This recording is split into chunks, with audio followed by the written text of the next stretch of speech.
नमस्कार। रविंद्र पोखरियाल के बारे में जो बताना था, ये बहुत रेयर डिजीज़ है। बहुत कम में ऐसा बीमारी पाया जाता है जो छोटे आंतड़े में यानी कि स्मॉल इंटेस्टाइन्स में कैंसर होना बहुत कम पेशेंट्स को होता है और वो यंग एज में होता है, जैसे 25-30 साल के टाइम में होता है। इसका ट्रीटमेंट काफ़ी कठिन होता है। जो नॉर्मल ऑपरेशन से और उसके बाद में जो कीमोथेरेपी देते हैं उससे कम लोग क्योर होते हैं, जैसे इनमें भी हुआ था। और जब बीमारी वापस आती है, कभी कभी हमारे पास में स्टैंडर्ड ऑप्शंस ख़त्म हो जाते हैं, तो यानी कि जो भी तरह की कीमोथेरेपी वो ख़त्म कर चुके होते हैं, तो नया चीज़ का देखना पड़ता है। तो हमने जब सर्वे किया, पूरा लिटरेचर का सर्वे किया, ये देखा है कि इनको नए किस्म का मतलब कीमोथेरेपी जो इसमें नहीं देते हैं, पैक्लिटैक्सेल और कार्बोप्लाटिन, प्लस उसके साथ साथ में इम्यूनोथेरेपी। इनकी इम्यूनोथेरेपी देने के लिए पूरे मार्कर्स नेगेटिव थे, फिर भी हमने कंबाइन करके दिया है और उससे बहुत अच्छा रिस्पांस आया था, जो इतने कम लोगों में होता है। और दूसरा, जो इनका ऑपरेशन किया है वो भी ऑपरेशन के रिपोर्ट्स हैं कि जिनको इतना अच्छा सक्सेसफुल होता है ट्रीटमेंट कीमोथेरेपी के बाद में, ये हाईपेक ऑपरेशन इनको फ़ायदा करता है।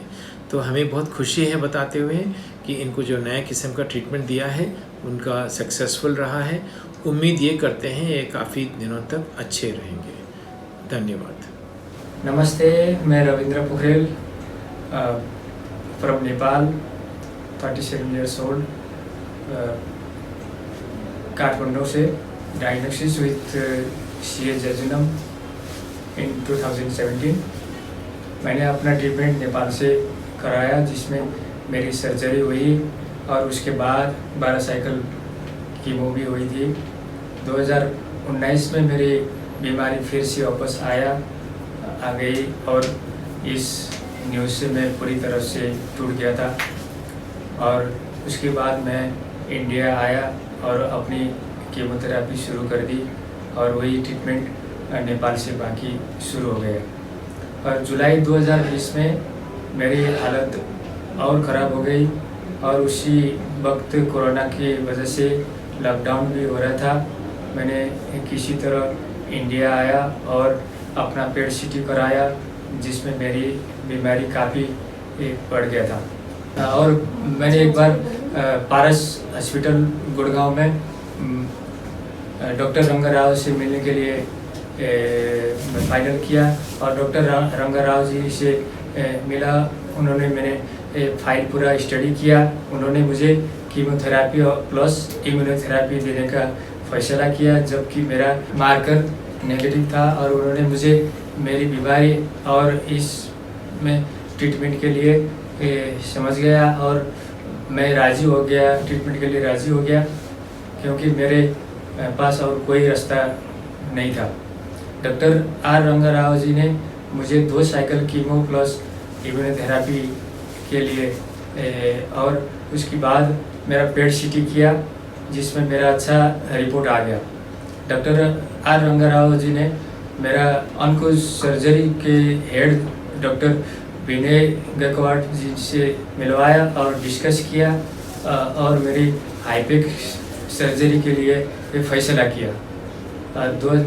2020 सितंबर 21 को डॉक्टर विनय गायकवाड़ जी ने मेरे हाईपेक सर्जरी की, जो सफल हुई और मुझे हॉस्पिटल से छुट्टी मिल गया।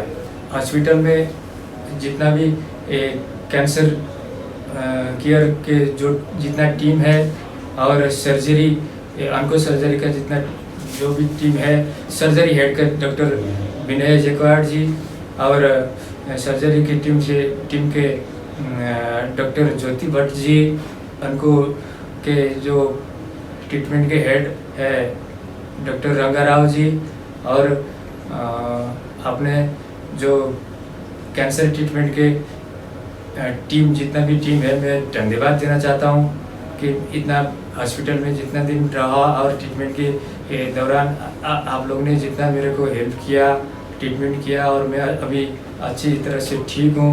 आप लोगों ने मेरे दूसरी नया जीवन दे दी, इसके लिए बहुत बहुत धन्यवाद। और मैं ठीक होके अभी नेपाल जा रहा हूँ, वापस जा रहा हूँ। आपके लिए सबके लिए मेरा धन्यवाद। So we recently had a young patient from Nepal coming to us with a diagnosis of a small intestine carcinoma. So he had undergone multiple treatments with surgery as well as chemotherapy, and then he underwent immunotherapy under the care of Dr. Rangarao, which showed excellent results which we were really not expecting. So since we got a good result, we then went on to perform what is called a major operation called complete cytoreductive surgery and HIPEC. HIPEC is hyperthermic intraperitoneal chemotherapy. In this we remove all the disease from the abdomen and then circulate heated chemotherapy into the abdominal cavity for around 90 minutes. So with this he is doing very well, and we wish him the best as he goes back to Nepal. And we are routinely performing HIPEC for many cancers of the abdomen, such as ovarian cancer, colon cancer, and appendicular cancers. But it can also be beneficial in rarer tumors like small intestine cancers, and we are very happy that we are able to give this patient the best possible care.